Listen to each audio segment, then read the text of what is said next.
Hola, buenas tardes. Vamos a dar inicio con nuestro servicio en línea y antes quisiera leerte una palabra que está en 2 Corintios 12:9. La palabra de Dios se lee en el nombre del Padre, del Hijo y del Espíritu Santo. Pero Él me ha dicho, con mi gracia tienes más que suficiente, porque mi poder se perfecciona en la debilidad. Por eso, con mucho gusto habré de jactarme en mis debilidades, para que el poder de Cristo repose en mí. Amén. Tenemos que tener gozo aún en medio de esta situación porque sabemos que Dios se está glorificando en medio de todo esto. Amén. Por los siglos eres Dios, la creación te adora, oh. Cada tribu y nación cantarán en alta voz, Santo, Santo, Santo, si eres tú,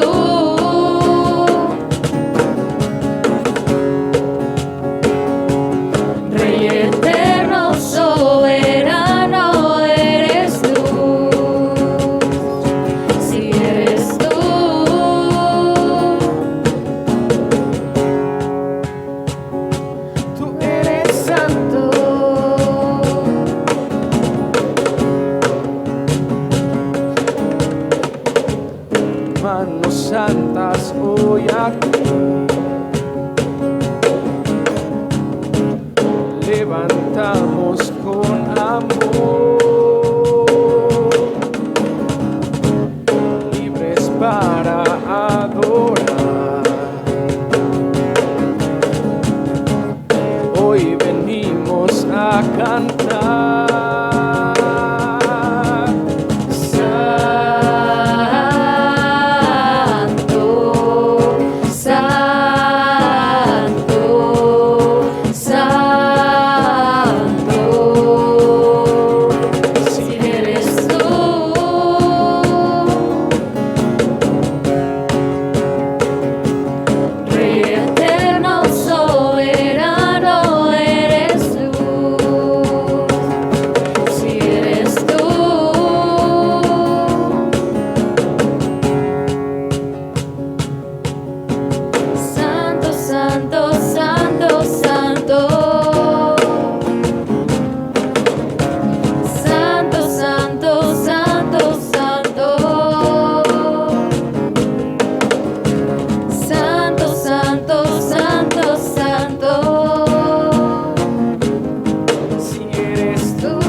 Hey.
venimos a decirte que venimos a adorarte, que eres nuestro Dios, Señor. Eres la luz que brilló en las tinieblas. Abrió mis ojos, pude ver. Mi corazón adora tu hermosura, esperanza de vida eres tú.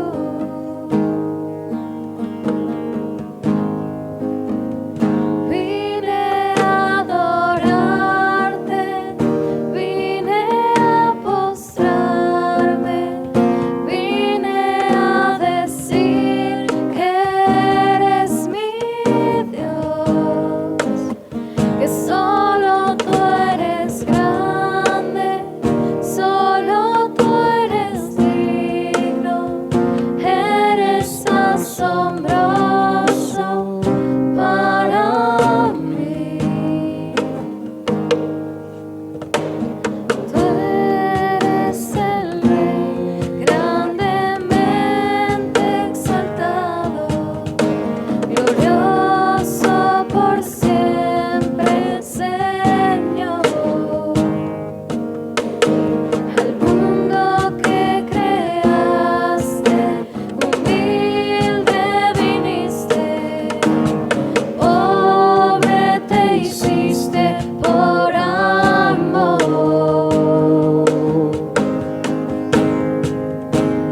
Vine a adorarte, vine a postrarme, vine a decir que eres mi Dios, que solo tú eres grande, solo tú eres digno, eres asombroso para mí.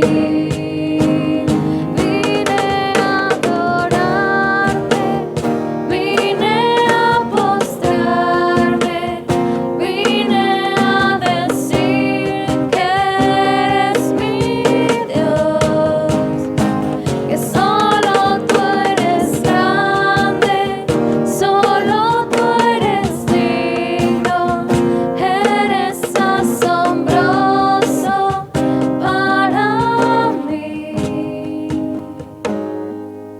Nunca sabré Cuánto costó ver mi maldad sobre esa cruz. Nunca sabré cuánto costó ver mi maldad sobre esa cruz. Vine a adorarte, vine a postrarme, vine a decir que eres mi Dios, que solo tú eres grande, solo tú eres digno, eres asombroso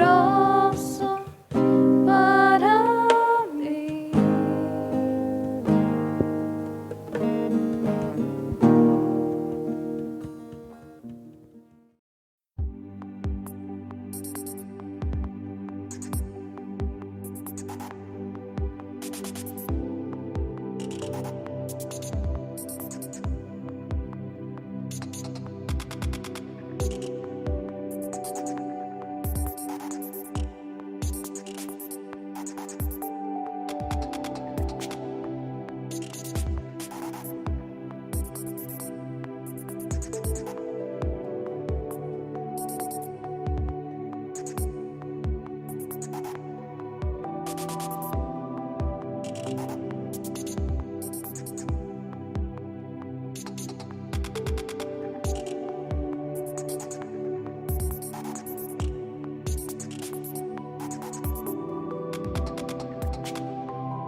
Dios les bendiga, hermanos, en esta hermosa tarde.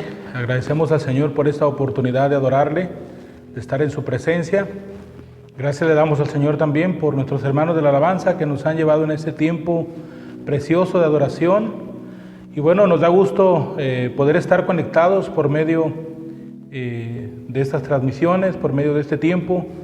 Y esperamos que sea de bendición todo lo que estamos haciendo para mantener viva nuestra vida espiritual.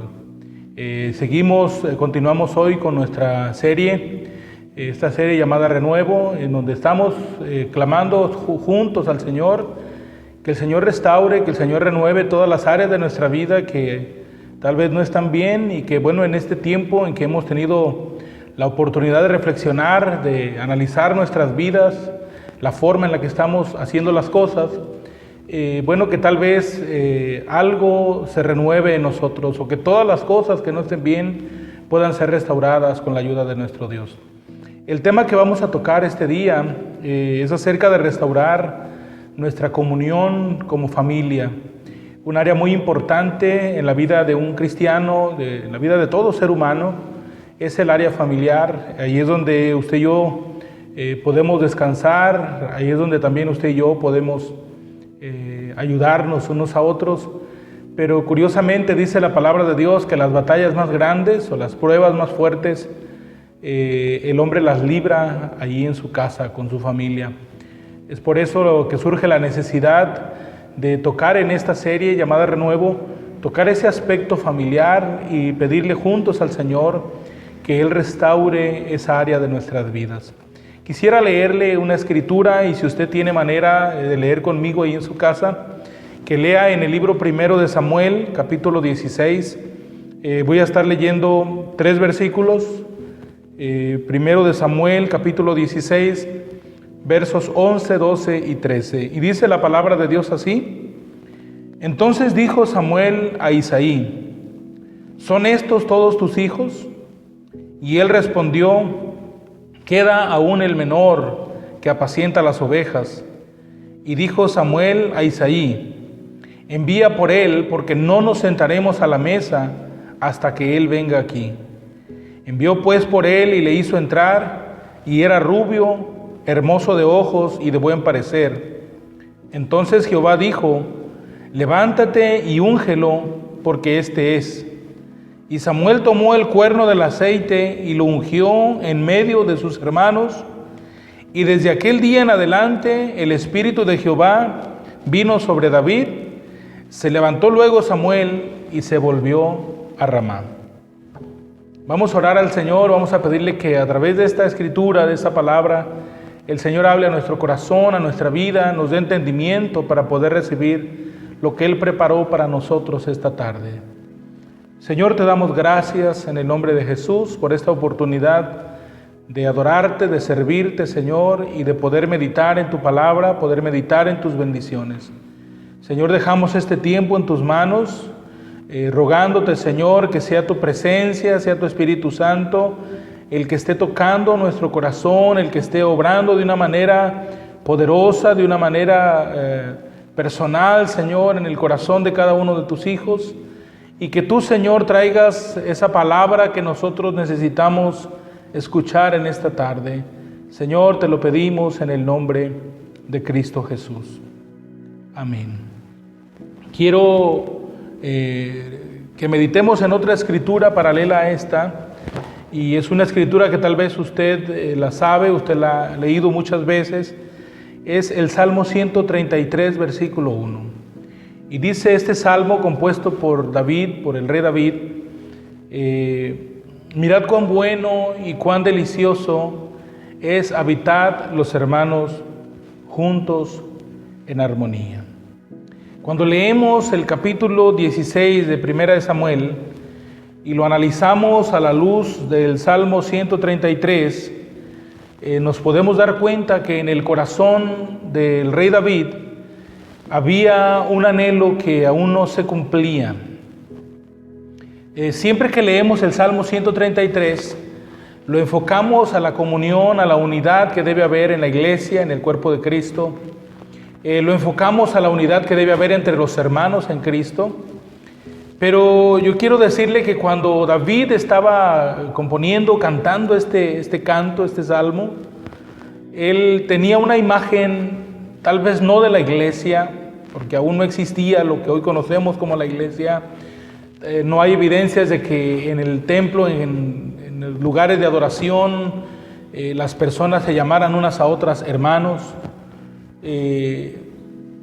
No había evidencia de que en las sinagogas, que eran los lugares que había en los pueblos, que estaban alejadas de Jerusalén, tampoco hay evidencia de que en esos lugares se llamaran unos a otros hermanos.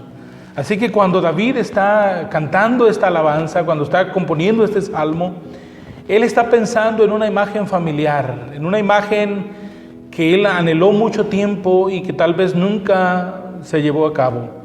Y el anhelo de un día estar en la mesa con sus hermanos, estar en casa y estar en paz con su familia. Por lo que nosotros leemos en el capítulo 16 de Samuel, David crece en un hogar bastante difícil, un hogar muy raro, un hogar disfuncional, tal vez como hay muchos hogares en este tiempo, donde las cosas no se están haciendo correctamente, donde se menosprecian a unos, se exalta a los otros. En fin, en ese lugar creció David. Yo meditaba en esta palabra y a veces a las personas les gustaría estar en donde estamos nosotros, les gustaría escalar hasta donde hemos escalado nosotros, pero a veces esa gente ignora de dónde, cuál es el trasfondo de donde Dios nos ha sacado. Cuando nosotros vemos a David sentado en el trono de Israel, reinando, gobernando sobre toda esa gran nación, nosotros decimos, wow, ¿quién fuera David? Pero si nosotros vamos al trasfondo de la vida de David, bueno, a David le costó lágrimas, le costó sufrir. Su misma familia no creía en él, sus mismos hermanos se burlaban de él. A lo mejor su mismo padre, después de que David fue ungido como rey, él siguió tratándolo como el hijo menor, el que no servía, el hijo menor, el que hacía los mandados, el hijo menor, el que pues no representaba ninguna esperanza para ellos. Me llama a mí mucho la atención que cuando estaban ahí en esa lucha contra los filisteos y David es enviado por su padre a llevarle algunas provisiones a sus hermanos, dice la escritura que había una dote, había una recompensa para quien matara a aquel gigante, y dice que la recompensa era que el rey Saúl le había prometido a quien matara al gigante, pues que iba a emparentar con la familia del rey, que él iba a dar a una de sus hijas para que se casara en matrimonio con ella. Así que Isaí tenía a sus hijos, a los mejores, los tenía ahí en la batalla, y cuando le dice, ve, lleva todas estas cosas para tus hermanos, ve, llévales grano tostado, dice, y estos 10 quesos, llévaselos al jefe, al comandante ahí, al que está enfrente del batallón. Yo puedo entender, puedo visualizar que la esperanza de Isaí, de que su familia prosperara, estaba puesta en sus hijos, pero no en David. David no era la esperanza de esa familia. David no representaba a lo mejor ninguna esperanza, ningún aliciente para esa familia, pero fue precisamente en él en quien Dios puso sus ojos. Los puntos que yo quiero tocar esta tarde acerca de la restauración, de esa comunión con mi familia, el primer punto que yo quiero tocar es que es necesario restaurar el lugar de los padres. Cuando en un hogar, en una familia, a los padres no se les está dando el lugar que Dios les ha dado, la familia no va a funcionar bien. Sabe que es una responsabilidad de los padres proveer y procurar que a sus hijos no les falte nada. Es una responsabilidad de los padres, de nosotros como padres, cuidar por el bienestar, velar por el bienestar de nuestros hijos, de nuestras hijas. Pero sabe, muy pocas veces podemos ver que alguien se preocupa por los padres. A veces casi vemos más a los padres honrando a los hijos, presumiendo a sus hijos, diciendo, wow, me siento orgulloso de mis hijos. Y a veces no es tan común escuchar a los hijos diciendo, me siento muy orgulloso de mi padre, me siento orgulloso de mi madre. Es muy raro en este tiempo escuchar algo así. Pareciera que se han invertido algunos papeles y pareciera que lo que Dios puso como un mandamiento ahora se ha vuelto opcional. Ahora el asunto de honrar, de cuidar de los padres, de buscar el bienestar de ellos, de darles palabras de agradecimiento, de darles palabras donde podamos decirles lo valioso que ellos son para nosotros. Pareciera que son los padres los que tienen la obligación de estar, levantando la autoestima de su hijo, estarle diciendo a su hijo lo valioso que es, estarle, no sé si alimentando su ego para que se haga grande. Pero quiero decirle que hay un mandamiento y ese mandamiento dice que honremos a nuestro padre y a nuestra madre. Dios ordena, Dios manda que los hijos honren a sus padres, y no importando si ellos merecen esa honra. A lo mejor muchas personas pueden decir, es que mi padre no merece o mi madre no merece que yo la honre. Dios no nos pide que nosotros cuestionemos ese asunto. Él dice, honralo porque es tu padre, honralo porque es tu madre. Pero tristemente en muchos hogares, y puedo decirle que en muchos hogares donde nos decimos ser cristianos, no se le está dando esa honra, no se le está dando ese lugar de honor a nuestros padres, un lugar que Dios les ha dado desde que Él estableció su ley. David nos da un ejemplo muy fuerte en cuanto a esta situación, porque David era el que cuidaba las ovejas de su padre. Isaí era el dueño de aquel rebaño y bueno, podemos decir, el que es el dueño, pues a él le tienen que preocupar sus ovejas. Y bueno, Isaí tenía muchos hijos, pero parece que el trabajo de cuidar las ovejas en el campo, de dormir con ellas en la noche, de encerrarlas y quedarse ahí para cuidar que ninguna fiera fuera a arrebatar una de las ovejas, pareciera que ese trabajo no era el predilecto de los hermanos de David. Y bueno, David nos da un ejemplo porque en lugar de ser el papá el que iba a cuidar las ovejas, yo me imagino que David decía, papá, déjame esta noche cuidarlas yo también. Déjame irme yo también para que tú duermas aquí en tu cama, para que tú no tengas que estar allá soportando el frío. Mira, yo me acomodo por ahí en cualquier cuevita, entre cualquier piedra allí. Pero tú, papá, ya eres grande, mejor quédate tú aquí. David es un ejemplo de un hijo que honra a sus padres. Aún siendo ya ungido como rey, la Biblia dice ahí en el capítulo 17 de 1 de Samuel que su padre lo envía. David siendo ya el próximo rey, habiendo sido ungido por Samuel como el próximo rey de Israel, él seguía siendo el mandadero de papá. A él no le importaba decir, bueno, ¿yo por qué tengo que hacerle los mandados a mi padre si yo ya soy el rey de Israel? No, hermano, David es un ejemplo de un hijo ejemplar. Por eso cuando Dios da testimonio de David, Él dice, he encontrado un hombre conforme a mi corazón, un hombre que hará lo que yo quiero que haga, un hombre que honra a sus padres. Muchas personas, en especial muchos jóvenes, están esperando un llamado de Dios, están esperando que Dios los ponga en lugares grandes, en lugares de gran renombre. Pero quiero decirle que cuando Dios llama a personas que están ocupadas, Dios llama a personas responsables, Dios llama a personas sensibles para que le sirvan. Esto es lo que podemos decir en cuanto al asunto de restaurar ese lugar de honra que merecen nuestros padres en el hogar. En muchos hogares las cosas no están bien porque los hijos no están honrando a sus padres. A mí me da mucha tristeza que en muchas ocasiones el hijo está ahí mirando televisión o haciendo cualquier cosa y es su madre o es su padre la que tiene que salir a pleno mediodía a conseguir las cosas para la comida y el hijo está ahí con el abanico puesto, está ahí, no sé, en la sombra, a gusto, y son sus padres los que tienen que andar preocupados y al hijo, a la hija no le preocupa ese asunto, no le duele su conciencia y eso habla de un problema, eso habla de que los hijos no se están preocupando por el bienestar de los padres. Amén. El otro asunto que debemos cuidar y que tenemos que procurar que se restaure es el respeto entre hermanos. En el capítulo 17 de 1 de Samuel dice que cuando David llega con todas aquellas cosas donde estaban sus hermanos, en aquella batalla contra los filisteos, sus hermanos se refieren a él de una forma muy despectiva. Entre ellos había muchos celos, había mucha contienda, había mucha disensión, y es algo que no debe de haber entre hermanos. ¿Sabe? Cuando algo no está bien entre nosotros como hermanos, en una misma familia, en una misma casa, eso impide que las bendiciones de Dios desciendan.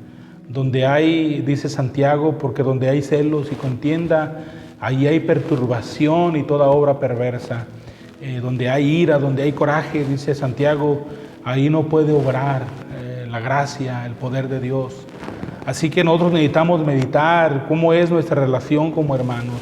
A veces nos maltratamos, a veces nos menospreciamos, a veces nos tratamos como si la otra persona no tuviera inteligencia, no tuviera capacidad para crear o para opinar, y nos tratamos despectivamente y creemos que a Dios eso no le interesa. Pero yo quiero decirte, hermano, quiero decirte, hermana, joven, es muy importante el trato que tú tienes con tus hermanos en sangre.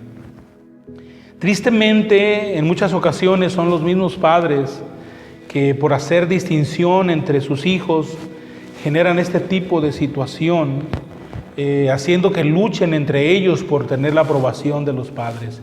Y a veces ninguno de ellos lo logra porque siempre se están comparando unos con otros. Mira, si fueras como tu hermano es esto, tu hermano es esto otro. Mira, si fueras como tu hermana, ella no es como tú. Mira, tú no eres como tu hermano fulano. Y ahí a veces nosotros mismos como padres generamos una situación bastante desagradable. Yo quiero decirte a ti como papá que hay una palabra en Proverbios 6:16 que dice que hay 7 cosas que aborrece Dios. Hay 7 cosas que abomina mi alma, dice Jehová, y la séptima, la peor, la que lo hace que le dé asco todo el asunto, dice que es el que siembra discordia entre hermanos. El que hace que 2 hermanos estén en contra, 2 hermanos que sientan celos unos a otros, 2 hermanos que estén luchando por la aprobación de papá. Quiero decirte que eso no es del agrado de Dios. Dios nunca pensó en una familia como un lugar de rivalidad, como un lugar de competencia. Dios pensó en una familia como en un lugar donde todos nos apoyamos unos a otros y donde las opiniones de todos tienen el mismo valor, por pequeña que sea la opinión, no le hace que sea el más pequeño de la casa, pero todo debe de tomarse en cuenta y debe de procurarse el bienestar emocional de todos los miembros de la familia. El Salmo 133, visto como un anhelo del rey David, puede ser leído de la siguiente manera. Quiero que por un momento lo visualice así como yo se lo planteo. Imagínense que el salmista David, el rey David, está sacando ese anhelo de su corazón, ese anhelo, esa vida en hogar que nunca vivió, porque mientras sus hermanos comían en la mesa, él estaba cuidando las ovejas de su padre. Mientras sus hermanos cenaban, él se comía a lo mejor unas tortas frías allá en el campo. En fin, era una situación desagradable, pero hubo un momento en la vida de David que él saca ese anhelo, y a mí me gustaría que usted lo entendiera de esta manera. Imagínese a David diciendo: ¿cómo me gustaría que un día yo pudiera comer con mis hermanos sin que estemos discutiendo o peleando por algo, y poder experimentar ahí en mi casa la presencia de Dios juntamente con mis hermanos? A mí me llama mucho la atención el día que Samuel unge a David. Dice que lo ungió delante de sus hermanos. ¿Usted se puede imaginar la cara de sus hermanos? ¿Usted se puede imaginar qué sintieron sus hermanos cuando Samuel vaciaba aquel cuerno con aceite sobre la cabeza de David? Se alegraron. Oh, descendió la presencia de Dios y todos fueron llenos del Espíritu Santo. No, no dice eso. Dice que a partir de ese momento el Espíritu vino sobre David. El único que se alegró, el único que se gozó fue David. A lo mejor ni su padre. Su padre a lo mejor tenía esperanza que el más grande o el mediano pues fuera el elegido para el proyecto que Dios tenía para esa familia. Pero no, Dios no escogió a ninguno de ellos, Dios escogió al más pequeño. ¿Cómo anhelaba David un momento de comunión íntima con su familia?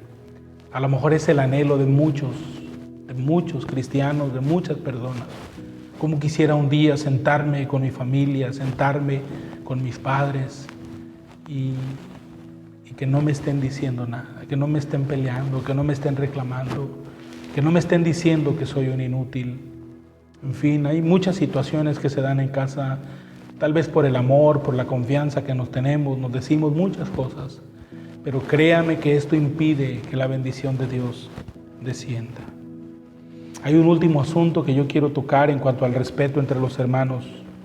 A lo mejor heredamos de nuestros padres, desde niños nos enseñaron a no te dejes de tu hermano, gánale a tu hermano, sé mejor que tu hermano, mira, tú eres más que tu hermano. A lo mejor traemos eso desde pequeños, pero eso no significa que tú debas seguir viviendo con eso. Hoy tú conoces la palabra, hoy tú conoces de Dios y tú puedes romper con eso que te está dañando, que está dañando tu relación con Dios. Porque si no estamos bien con nuestro hermano, a quien podemos ver, dice el apóstol Juan.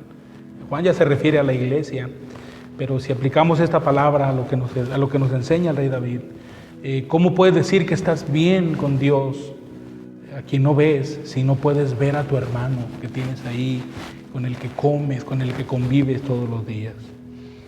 Aun cuando no somos culpables de esas situaciones, yo creo que sí somos responsables de sanar todas esas situaciones que hay en casa.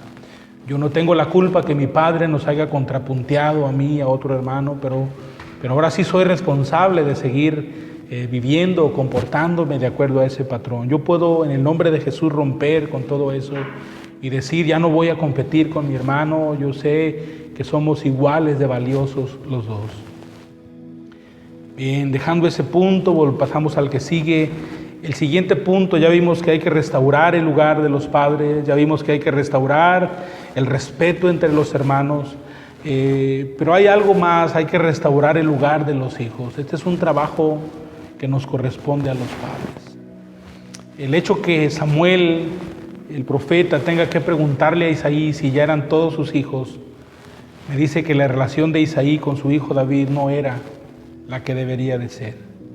Si alguien me dice que llame a todos mis hijos, no entiendo por qué yo no habría de llamarlos a todos. Si alguien llega a mi casa y me dice, oye, es que quiero conocer a todos tus hijos, yo no entiendo por qué habría de dejar a un hijo para una segunda tanda o para un segundo requerimiento. Cuando me dicen todos, pues son todos. Pero ese no fue el caso de Isaí. Cuando Samuel llegó a su casa y le dijo, tráeme a todos sus hijos, él los fue pasando de uno por uno y omitió voluntariamente que tenía otro hijo. Si Samuel no le haya preguntado por otro hijo, Isaí hubiera dicho, bueno, son todos los que tengo. ¿No le duele a usted esa palabra, que un padre pueda sentir algo contra su propio hijo? Ahora, no era el aspecto físico, no era una malformación la que hacía que Isaí se avergonzara de su hijo. La Biblia dice que David era de buen parecer, era de hermosos ojos, era de hermoso semblante, era rubio. Bueno, David era un hombre muy especial. La pregunta es, bueno, ¿y por qué su padre tenía esto contra él? Algunos historiadores dicen que tal vez David fue hijo de una relación ilegítima de Isaí con otra mujer, no hay manera de comprobarlo.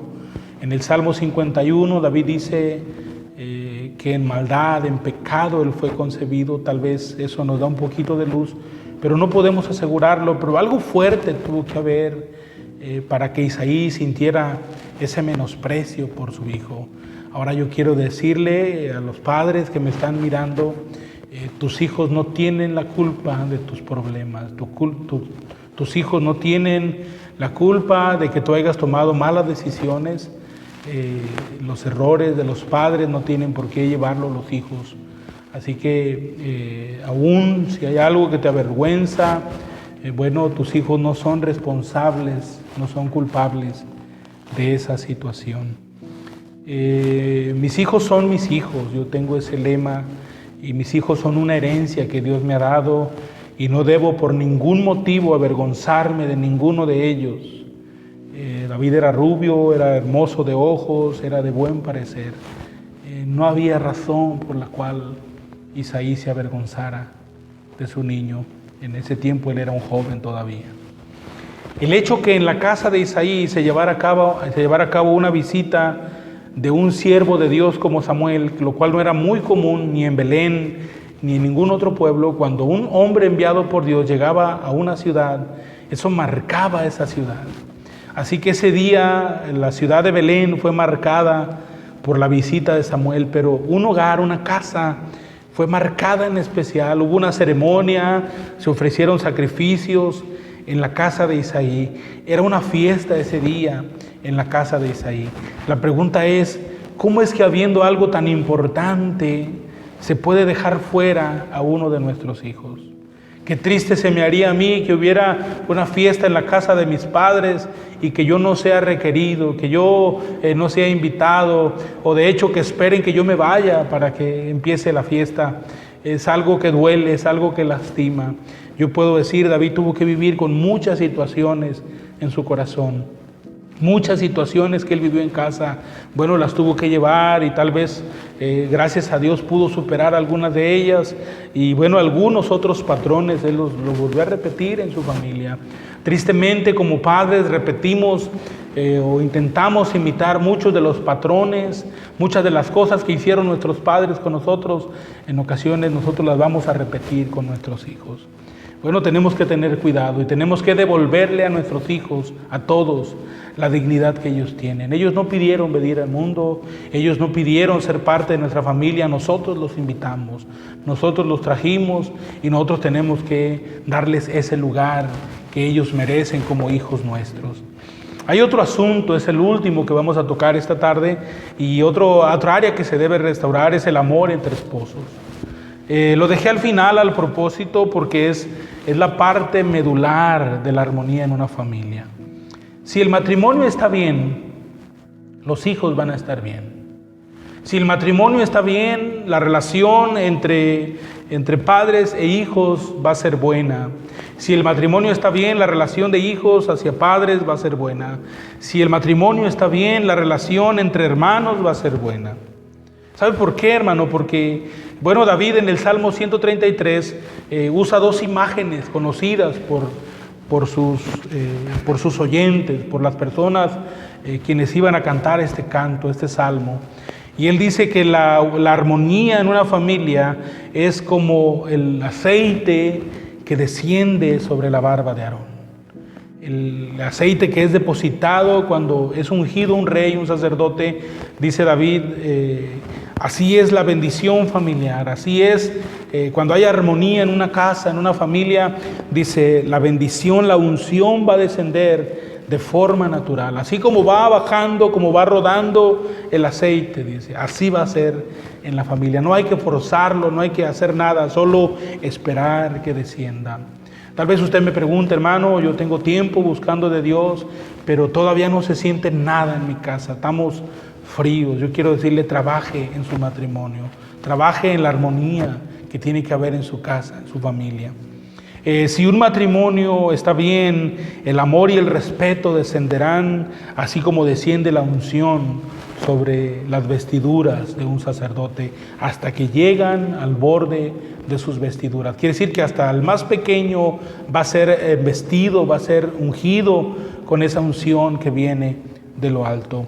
Si el matrimonio está bien y hay amor y hay respeto, la bendición de Dios, la prosperidad de Dios descenderá, así como descendía el rocío de Hermón, que es la otra imagen que usa David en el Salmo 133. Ese rocío descendía y no le preguntaba a la tierra si estaba lista para germinar, no, el rocío descendía y bañaba todo aquel valle y empezaba a brotar aquella hierba y había abundancia, ahí pastaban las ovejas, los bueyes, allí había mucha abundancia, mucha prosperidad.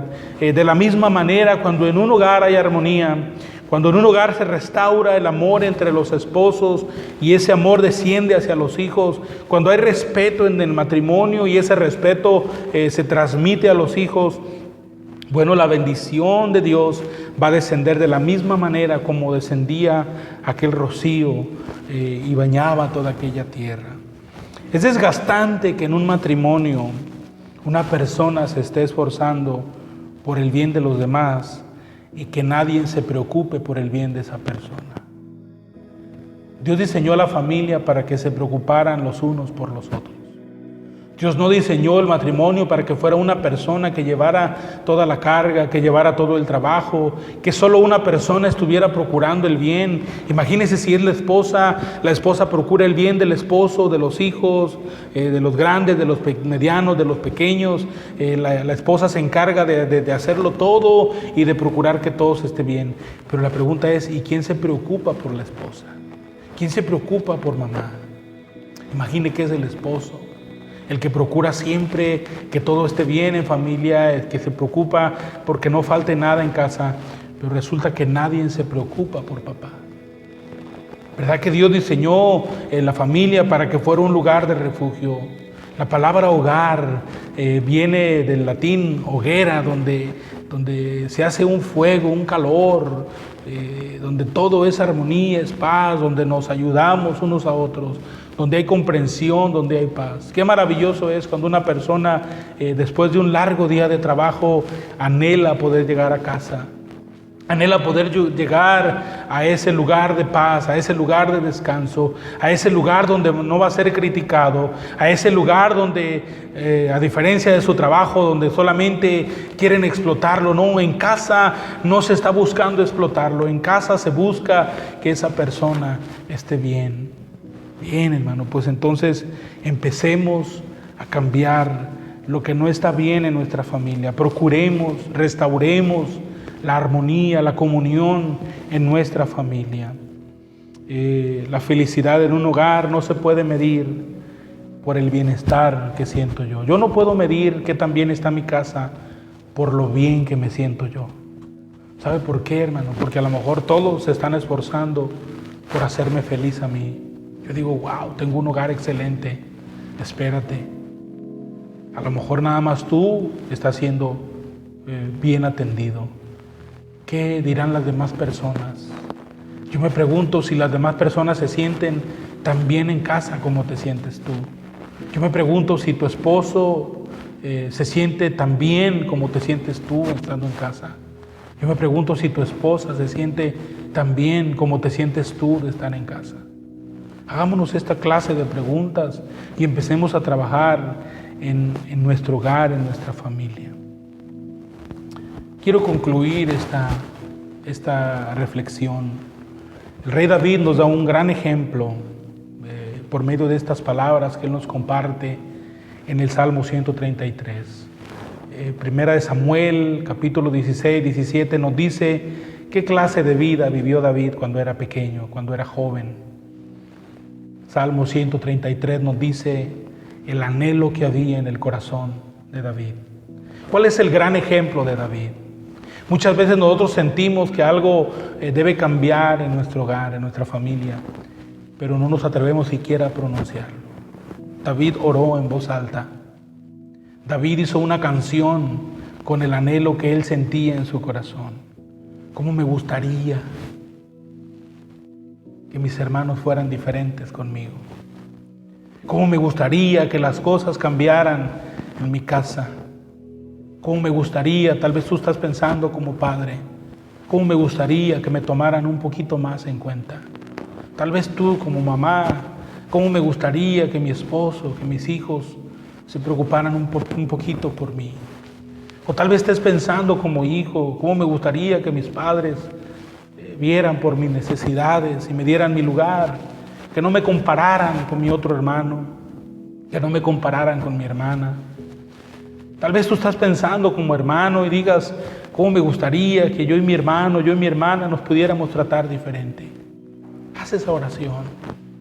Dile al Señor, haz una oración, hazla en voz alta, haz un canto, cántalo en casa si quieres. Y di anhelo que mi familia sea una familia diferente. Cómo me gustaría que me hicieran parte de esta familia a quien yo amo tanto. En el Salmo 51, el salmista David entiende que la raíz de muchas de las cosas con las que él batallaba estaban allí en su corazón desde que él era pequeño. Él dice, yo fui concebido en pecado, fui engendrado en medio de maldad y fui despreciado desde que era pequeño. ¿Sabes cuántos héroes tiene un niño? David creció en una casa donde él pudo haber tenido muchos héroes. Yo recuerdo cuando era pequeño, mis héroes eran mis hermanos, mi padre. Pero imagínate si tú quieres acercarte a uno de tus héroes y tu héroe te da una patada y te dice, quítate, eres un estorbo, tú no deberías de haber nacido. Con todo eso cargó David. A mí me sorprende David, porque él nunca le guardó rencor a sus hermanos, él nunca le guardó rencor a sus padres. Él quería que hubiera armonía en su casa, él quería que hubiera armonía en su familia y oraba y le pedía a Dios que le hiciera ese regalo, que le cumpliera ese anhelo de poder un día sentarse en su casa, en su mesa y convivir con sus hermanos. Oh, ese día será como el día en que fui ungido como rey, ese día que corrió el aceite sobre mi cabeza y descendió hasta el borde de mi vestido. Oh, ese día será como cuando desciende el rocío de ese monte y trae vida, trae bendición, trae prosperidad. ¿Cuál era el anhelo de David? Que muchas cosas cambiaran. ¿Cuál es el anhelo de tu vida? Díselo al Señor. A mí me gustaría que oráramos en esta tarde. Yo quiero hacer una oración por ti. Yo quiero hacer una oración por tu casa, por tu familia. Que Dios restaure las cosas que no están bien. Si alguien está siendo menospreciado ahí en casa, Dios, tú tienes poder para mostrarlo. Si alguien se siente menos en casa, yo creo que ese no fue el diseño de Dios para tu familia. Oremos al Señor. Padre, te doy gracias en esta tarde por tu palabra. Te doy gracias en esta hermosa tarde, Señor, por permitirme compartir, Señor, este pan de vida, Señor, para tu pueblo. Yo sé, Padre, que en el corazón de muchos de los que están escuchando esta palabra hay un anhelo, hay un deseo, Señor, porque las cosas dentro del hogar, dentro de la familia, sean diferentes, Señor. Tal vez no nos hemos sabido entender como familia, tal vez nos ofendemos, nos lastimamos, nos menospreciamos. Y eso ha interrumpido, Señor, eso ha impedido para que tu bendición descienda sobre nuestra familia. Señor, a partir de hoy, Señor, queremos empezar a trabajar, queremos renovar, queremos restaurar, Señor, esa armonía, esa comunión en nuestro hogar, en nuestra familia. Queremos pedirte, Espíritu Santo, que tú nos ayudes, que tú nos dirijas, Señor, que tú nos lleves a corregir las áreas, Señor, que no están bien en nuestro hogar. Tal vez soy yo, Señor, el que no estoy actuando de manera correcta. Tal vez soy yo, Señor, el que está causando que haya discordias entre mis hermanos y yo, entre mis padres y yo, entre mis hijos y yo. Tal vez soy yo la parte que debe cambiar, Señor. Y yo te pido que me ayudes y que ayudes a mi familia, Señor. Bendigo la vida de mis hermanos, bendigo la vida de mis padres, bendigo la vida de mi esposa, Señor. Bendigo a mis hijos, Padre. Y sé que tú nos vas a ayudar a ser una mejor familia, Señor. Y cuando eso se logre, Señor, cuando podamos orar en casa, Señor, tomados de la mano, sin nada de rencor ni de resentimientos en nuestro corazón, vamos a poder experimentar, Señor, tu presencia, allí en el lugar que tú diseñaste para que se manifestara tu presencia, allí en casa, Señor, allí en nuestro hogar, ahí con mi esposa, ahí con mis hijos, ahí tú te vas a manifestar y vas a hacer que descienda bendición, Señor, hasta que sobreabunde, Padre. Gracias, Padre, porque sé que tú lo puedes hacer y tú lo harás en la vida de mi hermano y de mi hermana que está orando a ti en esta tarde. Gracias, Jesús. Gracias, Padre Celestial.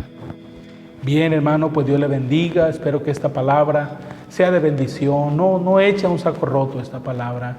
Llévela a la acción. Empiece a analizar las áreas que no están bien en casa. Usted tiene el diseño, cómo debe ser un hogar, cómo debe ser una familia conforme al diseño de Dios. Empiece a trabajar y lo que no esté conforme a ese diseño, cámbielo, renuévelo, restáurelo. Y si usted no entiende todavía, pues dígale a Dios, Señor, ayúdame a entender en dónde te estamos fallando. Amén. Dios le bendiga, le mando un abrazo, le mando un saludo caluroso, un abrazo afectuoso y esperamos pronto poder ya mirarnos, esperamos pronto estar ya en la casa de nuestro Dios. Dios le bendiga, cuídese mucho, cuide a su familia, amén. Nos vemos pronto y yo les dejo con el Ministerio de Alabanza que nos va a ministrar en un tiempo de adoración. Que el Señor sea con ustedes. A tus pies arde mi corazón, a tus pies entrego lo que soy. Es el lugar de mi seguridad, donde nadie me puede señalar. Me perdonaste, me acercaste a tu presencia, me levantaste y me postro a adorarte. No hay lugar más alto, más grande que estar a tus pies, que estar a tus pies. No hay lugar más alto, más grande que estar a tus pies, que estar a tus pies. A tus pies arde mi corazón, a tus pies entrego lo que soy. Es el lugar de mi seguridad, donde nadie me puede señalar. Me perdonaste, me acercaste a tu presencia, me levantaste y me postro a adorarte. No hay lugar más alto, más grande que estar a tus pies, estar a tus pies. No hay lugar más alto, más grande que estar a tus pies, que estar a tus pies. Y aquí permaneceré,